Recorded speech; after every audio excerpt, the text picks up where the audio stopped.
Alayla Everett, a senior at IC Norcom High School in Virginia, is running a state championship race, a 2x400 meter race. Now she's feeling good. There's only one person ahead of her, so she's in second place. But all of a sudden, here comes Kaylin Tucker, approaching her really fast on her right-hand side. Now Kaylin is running pretty close to Alayla. So close that Kaylin's elbow touches Alayla's baton. And I promise you, you will not believe what happened next. Let's talk about it. We break it down, no script, no mode. Raw and uncut, every gem is gold. Locked in now, let the facts unfold. Q bringing heat on Truth Be Told. Yo, what's up, squad? Welcome to the Truth Be Told podcast, and I'm your host, Q, and let's get into it. So, Alayla Everett, like I said, is running a 2x400 meter relay race, a championship race, and she's being fastly approached by Kaylin Tucker. Kaylin Tucker is running so close to her that Kaylin's elbow touches Alayla's baton. And what I'm about to show you is the result of these two connecting that way.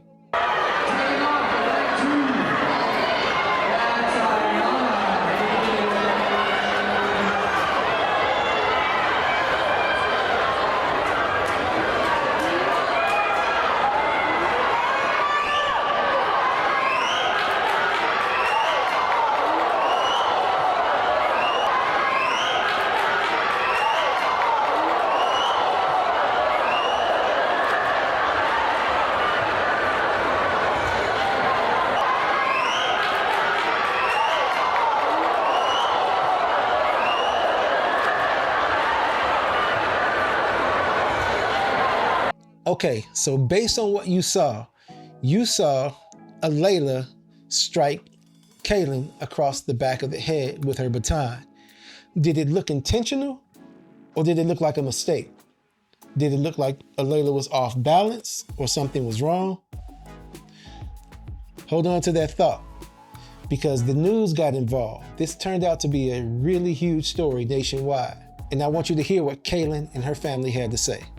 I just felt a bang on my head and then I fell off the track immediately. To see that they kept running and she not stop and check on my daughter, that was the part where I was like, it couldn't have been an accident. We definitely want the coaches and a personal apology from the actual athlete as well, because it's only right. Okay, so now that you heard Kaylin and her family, I want you to watch the footage again and tell me if your thought process has changed. Check this out.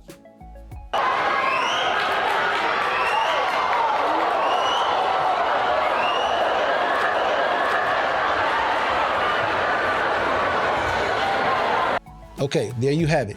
Has it changed? Did it look intentional or did it look like it was an accident?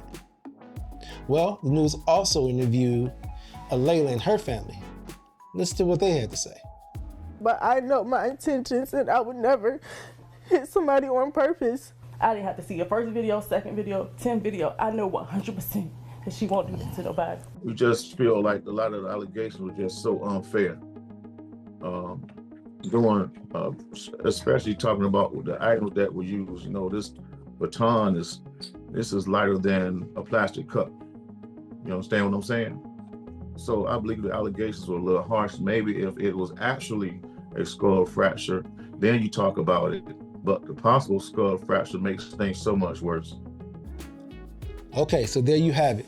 And you can also see that Alayla's mother was pretty adamant that this was a mistake and that her daughter wouldn't do anything of the sort intentionally. Well, I saw it as well, and I've watched this over and over again. Now we'll watch this from a frontal view. And from a frontal view, it clearly looks like it was intentional. What it seems as though may have happened is that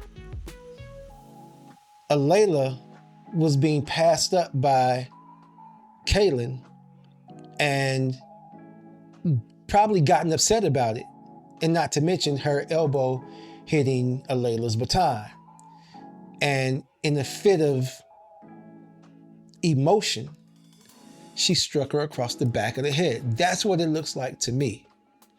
Now, I want you to take a listen to Alayla in her own words tell what happened from her perspective. Watch this. I received the baton. I second leg merges, so when I was merging, I was like, okay, I'm doing good. I only see one person in front of me. Then on the curve, I seen something yellow in my peripheral, which was her uniform. And she was so close to me that my baton kept hitting her.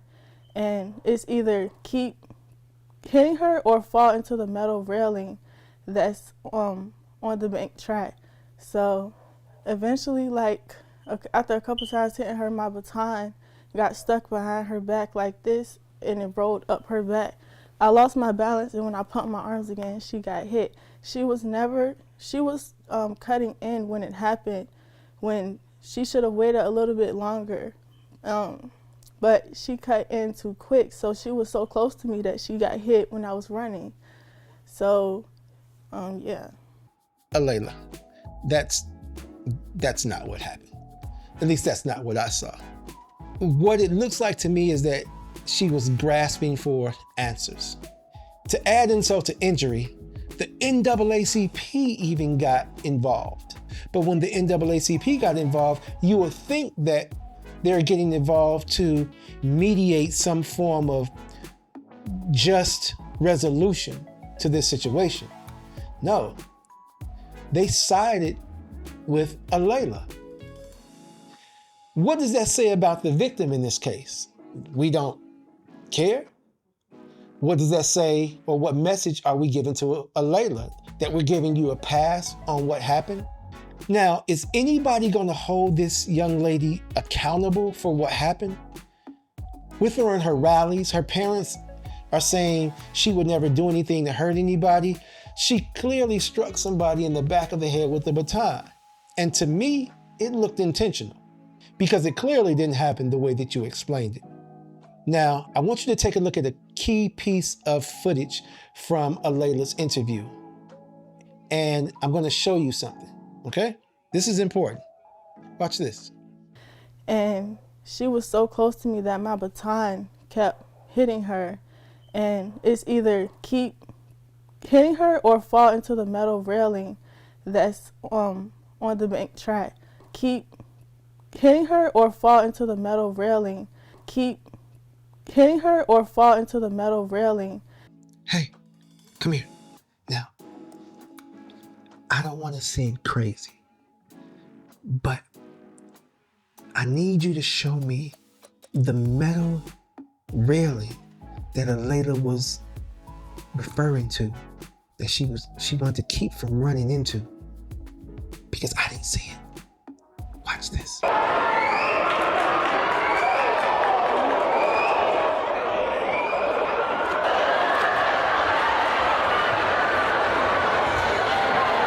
So obviously, this metal railing that she stated that she wanted to keep from running into didn't exist. Not at all. If you look at this part right here, watch her eyes. And it's either keep hitting her or fall into the metal railing that's on the bank track. She's looking up because she's looking for this metal railing that did not exist, at least on their side of the track. This was obviously a intentionally deceptive answer. All that needed to happen was her apologize to the young lady. Now, Alayla's father and the school apologized to the parents of Kaylin and Kaylin as well. Alayla has not apologized, and I'm thinking that that's not happening because they're assuming that it's going to admit guilt, or it's going to assume guilt. Now, I don't think that this should require jail, although legally it could. But I don't think that this should get to the point where she's taken to jail. But I do think that the association, or there has to be a governing body with the Track and Field Association that can bring some form of resolution to this situation. In the meantime, Alayla's parents also need to hold her accountable for what she did. Let me know what you guys think. If you think this was intentional, if you think this was an accident, let me know. Let me know what you think should be done in this particular case. This should be a good one. And until next time, I'm your host, Q. Thank you for showing up to the Truth Be Told podcast, and I'm out.